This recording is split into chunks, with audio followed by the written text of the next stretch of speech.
Net worth liabilities have changed slightly in the upgrade.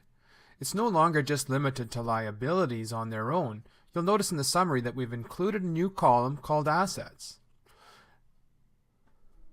Let's take a look at one. You'll notice that the liability is still on the right, but we also have the asset itself on the left. So we can tie a loan now with the asset. Let's take a look at another one. Here's a loan that was previously filled out without an asset.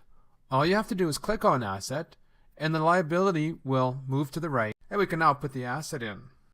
Everything else is just as the assets are. You can have a start date and you can put in the fair market value of the asset. Residual of 90%. Click OK.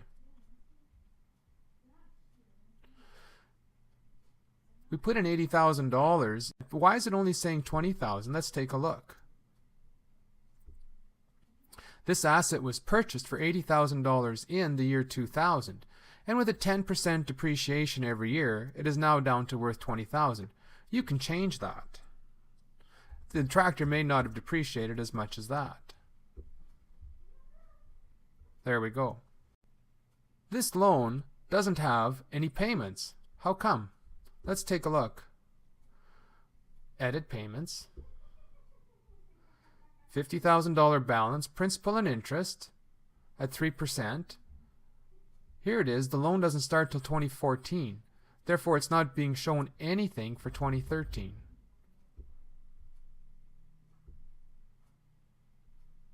Let's take a look at another one. Edit payments.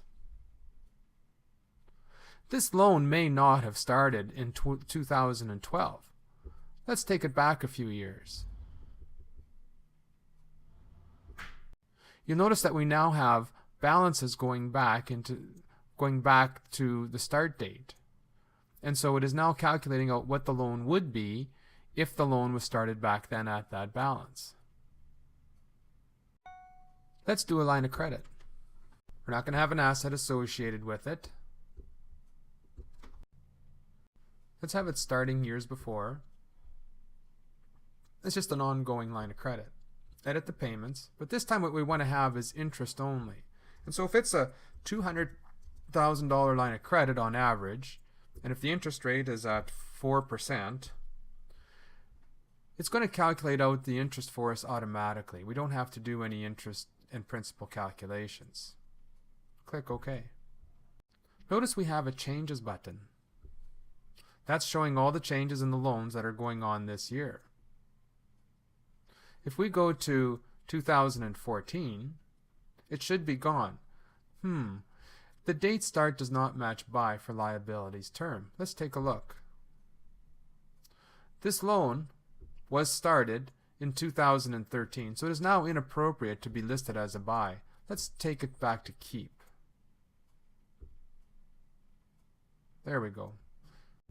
So the loan shows up now, but not in a change.